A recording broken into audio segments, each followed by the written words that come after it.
वज़ीर आज़म शहबाज शरीफ से chairman People's Party Bilawal Bhutto Zardari की क़यादत में पीपल्स पार्टी के वफ़द की मुलाकात। सियासी सूरत हाल पर मशावरत। वज़ीर आज़म ने बिलावल भुट्टो ज़रदारी की चार्टर ऑफ पार्लियामेंट की तजवीज़ को सराहा। कहा कि इससे जमहूरियत और पार्लियामेंट मज़ीद मजबूत होगी। पीपल्स पार्टी ने मुल्क की मईशत और इस्तेहकाम के लिए हुकूमत का हर इक़दाम में साथ दिया। पीपल्स पार्टी के वफ़द की मुल्क की मईशत के लिए हुकूमती पॉलिसियों की तारीफ़, हुकूमती इक़दामात पर मुकम्मल एतमाद का इज़हार किया।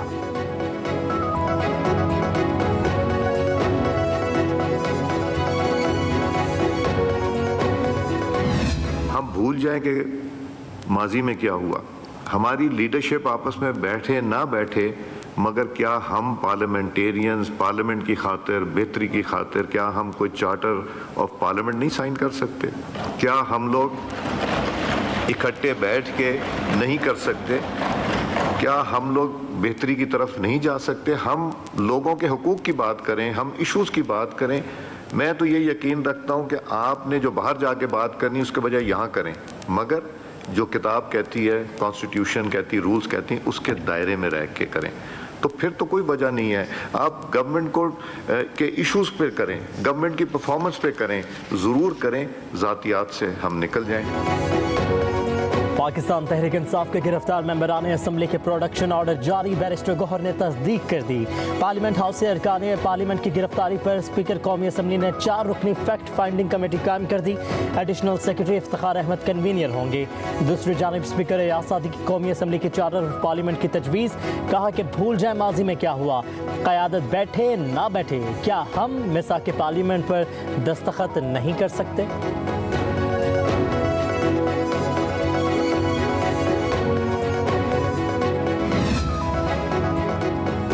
पार्लियामेंट के अहाते से अरकान असम्बली की गिरफ्तारियों पर स्पीकर कौमी असम्बली के एक्शन सार्जेंट एट आर्म्स और 4 अहलकार मुअत्तल कर दिए। 4 अहलकारों को 120 दिन के लिए जिम्मेदारियों से हटाया गया। पार्लियामेंट हाउस में काम करने वाले CDA के 5 अहलकार लाइट्स बंद करने के जिम्मेदार करार मुअत्तल करके तब्दील करने की हिदायत जारी कर दी। स्पीकर कौमी असम्बली एयाज सादी का पार्लियामेंट हाउस में गिरफ्तारी पर वजारत दाखिला को भी खत। ज़राए के मुताबिक खत में कहा गया कि गिरफ्तारियों की तहकीकात करें और स्पीकर कौमी असम्बली को आगाह किया जाए।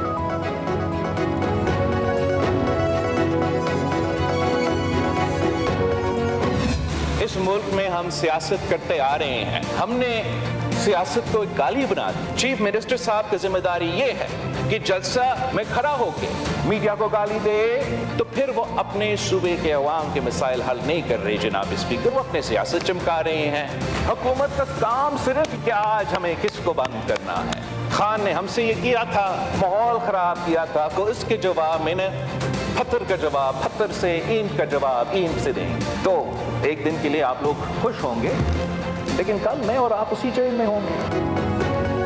आइन की बालादस्ती के बगैर कोई इदारा नहीं चल सकता। पार्लियामान मुल्क का सुप्रीम इदारा है। बिलावल भुट्टो का कौमी असम्बली के इजलास से खिताब। कहा जिस सूबे की जिम्मेदारी PTI की है वो बहुत से मसाइल का शिकार है। वज़ीर आला KP की जिम्मेदारी अगर जलूसों में लोगों को गालियां देना है तो अपनी सियासत चमका रहे हैं। PTI अपने चेयरमैन का केस लड़े, लेकिन ऐवान में आकर आवाम की खिदमत करे।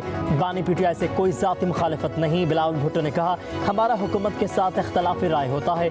बानी PTI ने माहौल ख़राब कर दिया, आप भी वही करेंगे जो बानी PTI ने किया, तो कल आप और मैं भी जेल में होंगे।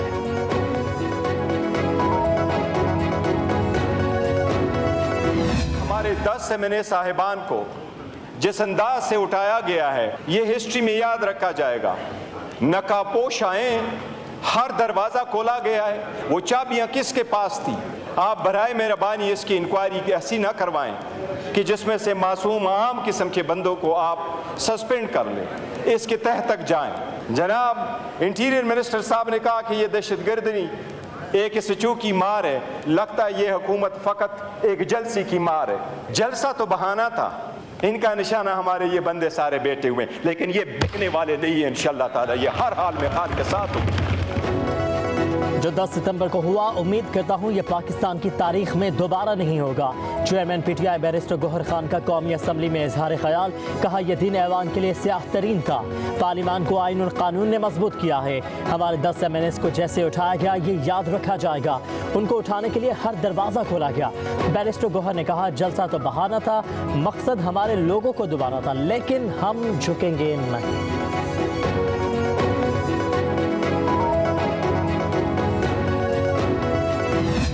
हुए चीफ मिनिस्टर केपी ने इस्तेमाल की, अगर वो लैंग्वेज इस्तेमाल ना की होती तो ये वाकया ना होता। जब आप हदूद क्रॉस करते हैं, फेडरेशन को चैलेंज करते हैं कि आप लश्कर लेके आएंगे, पंजाब के पे हमला आवर होंगे, बारात लेके जाएंगे, नाम लेके मरियम नवाज का, ये इस किस्म की बातें जो हैं ये खुदकुशी के मुतरादिफ हैं।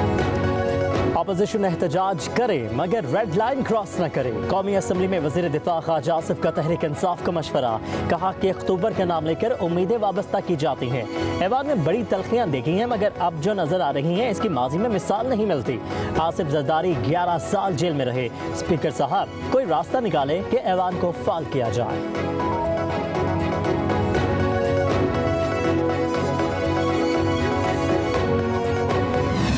रिप्रेजेंटेशन हो, क्योंकि कुछ पता नहीं है हमारे मेंबरान के साथ क्या हो जाए। देखिए, कोई आपने लेजिस्लेशन लानी, आप कहा कि आप लाएं, अगर आपके पास अददी अक्सरियत है, अपनी अददी अक्सरियत, हमारे बंदे तोड़ के नहीं, हमारे बंदे उठा के नहीं, आप शौक से लाइए। जो प्रोडक्शन ऑर्डर ऑनरेबल स्पीकर साहब ने इशू किए हैं, आईजी इस्लामाबाद साहब को ऑर्डर दिए थे, उनको प्लीज इंप्लीमेंट कीजिए और हमारे मेंबरान को यहां प्रोड्यूस कीजिए।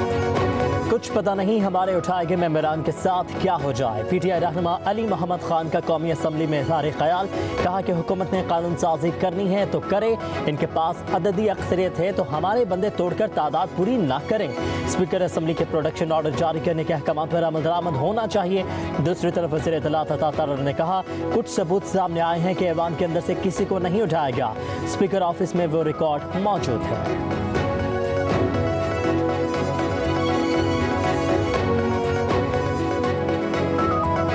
कुछ वीडियोस आपके भी नोटिस में आई, कुछ एविडेंस सामने आया कि हाउस के अंदर से किसी को नहीं उठाया गया। ये एविडेंस सामने आया, सुन लें, वो तहकीक कर लें। 9 सितंबर का दिन जमहूरियत के खिलाफ एक अटैक था, जिस वक्त आपके निकाब पोश लोग उन्होंने पार्लियामेंट पे हमला किया और वहाँ से आइन और कानून की धज्जियाँ उड़ाई और वहाँ से MNAs को अरेस्ट करके ले गए और पुलिस जो है वहाँ पे खड़ी थी और अभी सारे कह रहे हैं कि जी हमें नहीं पता। तो कौन लोग थे? ये कोई खलाई मखलूक थी? ये हाजूज माजूज इनको मैं कहता हूँ, ये कौन थे? पार्लियामेंट से किसने लोगों को उठाया? क्या ये कोई खलाई मखलूक थी? अपोजिशन लीडर उमर अयूब की पेशावर हाई कोर्ट में सहाफ़ियों से गुफ्तगू, कहा कि महकमा मौसमियात का DG तो पार्लियामेंट से किसी को नहीं उठा सकता। दलेराना अंदाज में लोगों को जबरी तौर पर गुमशुदा किया। जमहूरियत में ये चीज़ नहीं चल सकती। उमर अयूब ने कहा कि हमारे खिलाफ फ्लैग ऑपरेशन किया जा रहा है, बस हो गई है, अब जिम्मेदारों के खिलाफ कार्रवाई होनी चाहिए।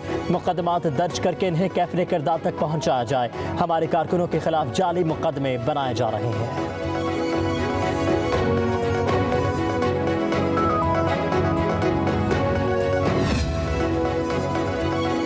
दो कानून, दो निज़ाम और दो पाकिस्तान नहीं चल सकते। कानून सबके लिए एक जैसा ही होना चाहिए। वज़ीर आला खैबर पख्तूनख्वा अली अमीन गंडापुर का वकला से खिताब, कहा कि हम नफरतें पैदा नहीं करना चाहते मगर अपने हक, इंसाफ और हकीकी आज़ादी के लिए बात करना तर्क नहीं करेंगे। आइन हमें अपने हकूक़ के दिफा की इजाज़त देता है। हमारे चैलेंजेस कुछ और हैं, अहदाफ कुछ और होने चाहिए मगर हम किसी और ही चीज़ में उलझे हैं। कहा कि बदकिस्मती से हमारा अदालती निज़ाम अफसोसनाक हद तक कमज़ोर है। जज़ा सज़ा का मुनसिफाना निज़ाम न होने से बार बार आइन शिकनी की गई। गलत अनासिर और इक़दामात की निशानदही नहीं करेंगे तो इस्लाह कैसे होगी?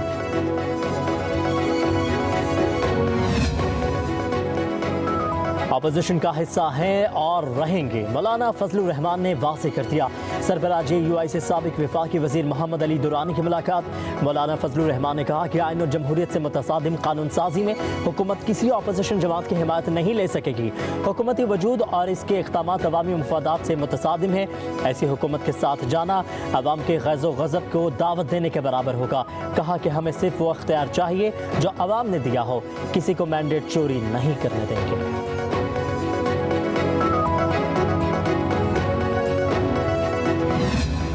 ऐसे कानून बनाए जा रहे हैं जो मार्शल के बदतरीन दौर में भी नहीं थे। तो खास तौर पर कानून बनाया गया है पाकिस्तान का, जिसको कौमी असेंबली ने भी पास किया, सेनेट ने भी पास किया। आप यहीं से अंदाजा लगा सकते हैं कि आज हमारी हुकूमत की कैफियत क्या है। क्यों जलसे से घबराते हैं? एक अजीब मुल्क के अंदर माहौल है। आज पार्लियामेंट जो है वो सुप्रीम कोर्ट से कन्फ्रंटेशन में है, आमने सामने खड़े हैं। असेंबली के आते के अंदर से मुझे नहीं याद कभी कोई आदमी गिरफ्तार हुआ। स्पीकर साहब को इसका बड़े सख्ती से नोटिस लेना चाहिए। पूरी कौमी असम्बली एक SHO की मार है। हुकूमत एक जलसे से खाइफ हो गई, काले कानून बना दिए, पूरा इस्लामाबाद बंद कर दिया। ये है हमारी जमहूरियत का हाल। शाहिद खाकान अब्बासी की प्रेस कॉन्फ्रेंस, कहा जलसे की इजाज़त देकर रास्ते बंद कर देना कौन सी जमहूरियत है। ये एक जलसे से क्यों घबराते हैं। PTI जलसे में अवाम के मसाइल पर कोई बात नहीं हुई। जमहूरी हुकूमत में ऐसे कानून बनाए जा रहे हैं जो मार्शल लॉ में भी नहीं बने।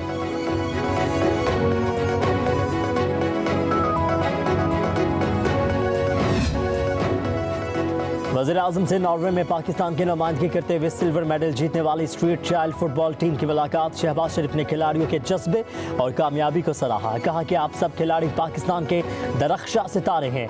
आपकी बेहतरीन कारकर्दगी इस बात की गवाह है कि पाकिस्तानी नौजवानों को मौका मिले तो वो पूरी दुनिया में अपनी सलाहियतों का लोहा मनवाते हैं। पाकिस्तान में फुटबॉल की तरक्की के लिए हर मुमकिन इक़दाम करेंगे। वज़ीर-ए-आज़म से मिक्स मार्शल आर्ट्स फेडरेशन के अहदेदारान और खिलाड़ियों की भी मुलाकात हुई। वज़ीर-ए-आज़म ने कहा कि international mix martial arts federation Asian championship में पाकिस्तान के खिलाड़ियों ने 12 गोल्ड मेडल जीतकर मुल्क कौम का सर फख्र से बुलंद कर दिया।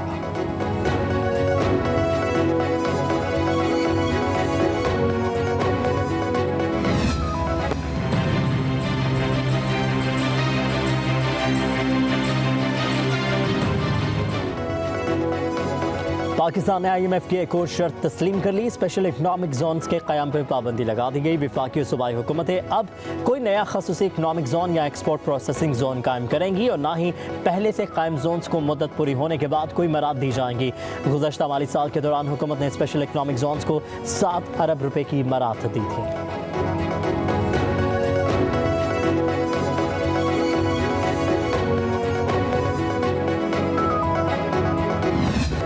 कराची समेत मुल्क भर के सार्फिन के लिए बिजली मजीद ₹1.74 महंगी। नेपरा ने बिजली अप्रैल से जून 2024 की समाही एडजस्टमेंट की मद में महंगी की। बिजली की कीमत में इजाफे की वसूली सितंबर से नवंबर के 3 माह में की जाएगी। सार्फिन पर 43 अरब 23 करोड़ रुपए का इजाफी बोझ पड़ेगा।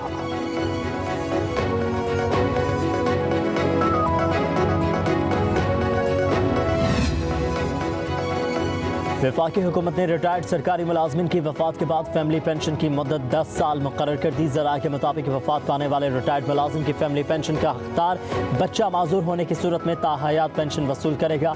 पे एंड पेंशन कमीशन 2020 की सिफारिशात पर तरमीम के बाद शोहदा की फैमिली पेंशन की मियाद 25 साल कर दी गई। आर्म्ड फोर्सेज और सिविल आर्म्ड फोर्सेज की फैमिली पेंशन में 50% तक इजाफा भी किया गया है।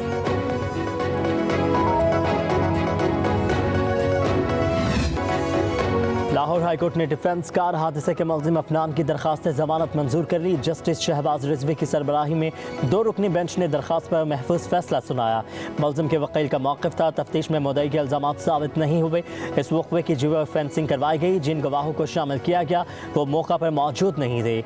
चालान में मुल्जिम को कम उम्र लिखा गया है। कार हादसे में शिकायत कुनिंदा की 45 साल बीवी रुखसाना बीबी, 25 साल बेटा हसनैन, 23 साल बहू आयशा, 30 साल दामाद सज्जाद, 4 माह का पोता हुज़ैफा और 4 साल नवासी अनाया जा बहक हो गए थे।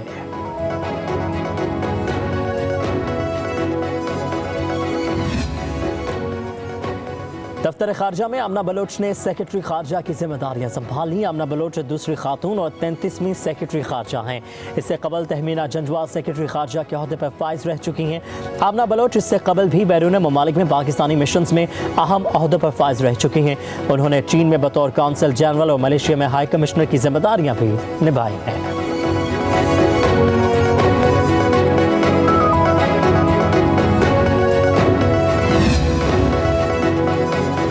मुल्क भर में सोने की कीमत में मुसलसल दूसरे रोज भी इजाफा। फी तोला कीमत मजीद 2300 रुपये बढ़ गई। फी तोला सोने की कीमत 2,64,000 रुपये हो गई। 10 ग्राम सोना की 2,26,333 रुपये में फरोख्त।